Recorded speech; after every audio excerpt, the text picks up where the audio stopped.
the ocean's coast came to me. But it's more about utilizing and, the VFX and the abilities I have within my post production studio. So everything that's in this film is written to be able to do it with a small team. We're utilizing a lot of virtual production technology that things have only just come out like in the last 6 months. That enable us to move from, let's say, a big studio to actually having this motion tracking camera tech on the camera, and we can bring that out in the street and shoot rather than being locked into a studio. So yeah, it's really about staying on the cutting edge of things as they develop. Is that some of those shots in this teaser? Shall we have a look at it? And sure. Maybe you can then talk to us about some of them. Let's have a quick look at this.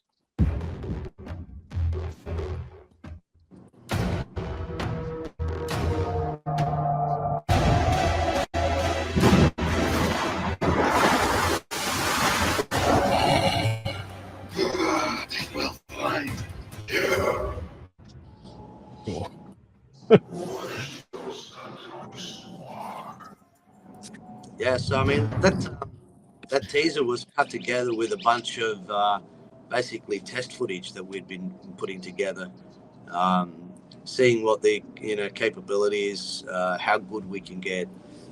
Like I spent many months doing the boat in the storm. That was done in a program called Houdini, which I had some experience in, but not a lot. So there's quite a lot of time developing, learning, failing lots, sinking the boat, and eventually you've done enough tutorials and training. I had some great collaborators that I met online who are teaching those techniques. So we basically learned, tested, and then we threw this teaser together. A lot of the character work done in Unreal Engine, which Unreal Engine is a real-time effects software, so that enables us to work a lot faster than the traditional VFX pipeline. Is it fair to say that we're rapidly approaching a time as filmmakers where essentially we're going to be able to create characters and environments, subject to learning software and certain techniques, essentially at the touch of a button, and the only limits are going to be our imagination? And I feel like we're not far away from that now. We're AI there already. Take AI out of the equation. Unreal Engine is almost there already. It's like kit bashing. You can build an environment. For instance, there's scanned. They've actually gone and scanned cliffs like with high resolution cameras, so you can drag an asset, say a big cliff face, into your scene, and there's other blueprints. That the blueprint is something within the software, but that create infinite oceans and sea life. Like, it's literally drag and drop to create these amazing things, and the only limitation then is what you can imagine to put in there. So there's a little bit of creativity with the lighting and the textures and making it photorealistic. That's where the skill comes into it. Yeah. But actual creating these environments is a snap now. Whereas, I don't think you should skim over that, because that is really what elevates it. Like what you do with making sure like the light hits just right in each frame and the textures, like that's what brings it to life. And like you said, that's where the skill is. It really takes it from something flat to something epic. Well, you're bringing all the elements together like before, but it's just a different collection of elements, essentially, different skill sets, but it's the same kind of process. You're bringing different things into your shot, making sure they work together to sell your vision, whatever that may be. I mean, I got, how you get sent random adverts on Facebook because we're all getting out algorithms, we're all being tracked these days.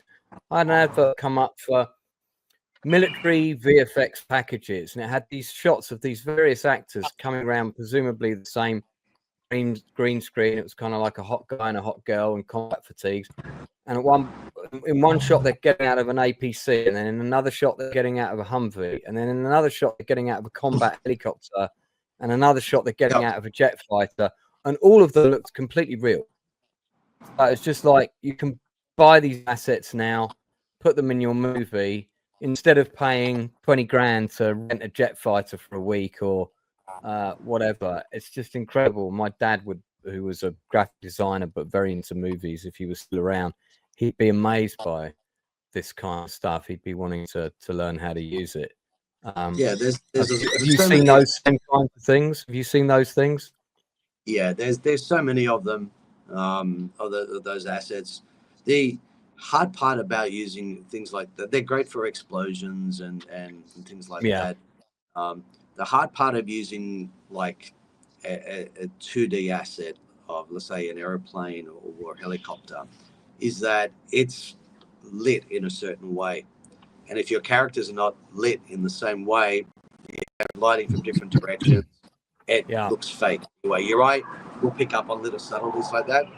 So we tend, but you know, the same can be said with 3D assets now. So you can drag and drop 3D assets into almost any VFX application and actually have correct lighting to match your green screen source. And that's what, you know, Unreal Engine does. There's places like Kitbash 3D that have literally thousands of environmental assets. They're all 3D models which you can drag in and build your scenes and sets so fast. Sarah, let me ask you something as an actress, and I mean, we're all actors here actually, because I'm on stage in 20 days. You've both been in your previous film. Nice. You're both going to be in this one. I've heard a rumor Gary acts occasionally. So I've been told. When does Gary not act? Do you how do you feel about you know, because at some point we've had animated feature films for a long time. I've already seen AI animators creating fully created AI animated shorts. They're doing everything. They're doing the characters, the voices, the lot. So, you know, how at risk is the acting profession in your opinion, and what can we do to sort of combat that? I don't know if you do anything to combat it. It's kind of like the way I feel about it is one, never say never, because I used to be like, oh, an iPod, that'll never catch on. I'm gonna keep my Walkman or my DVD player or whatever, and technology goes for it. But I just think as humans, forever, since we were walking on two legs, maybe even before that, I don't know, we're storytellers. That is the oldest profession. That's what got me into doing this. Something in my soul is a storyteller, and I think all of us have a spark of that, and we yearn to have that reflected back to us. We want to hear these stories. We want to see ourselves in stories and help to understand our journey and the world. And I think that with real actors, I think that is the deepest way to do that, because you're seeing another human being having an experience reflected back to you that you're then able to see yourself in. So I don't know if we'll ever be able to fully replace that, but I just think we can't worry about tomorrow's problems. We just got to embrace what we're doing and use these amazing tools that are being developed now to keep telling stories. I think so long as we're telling stories, we're doing all right. Yeah, interesting. Johan, you got any thoughts on that? Yeah, I think there's, digital characters have come a long way, and I see them as a tool, not a replacement. That's right. Mm-hmm. For instance, like there's a real disconnect if you have a close-up shot of a digital character. You don't feel that human connection, that you can't connect with it like a real person. But it's fantastic for like in Ocean's Curse, we're flying helicopters around. We're not going to put real people in, to put them in the little helicopters going in all the shots. So we put digital people in there. And then we cut to real people for the close-ups and all the action in the cockpit.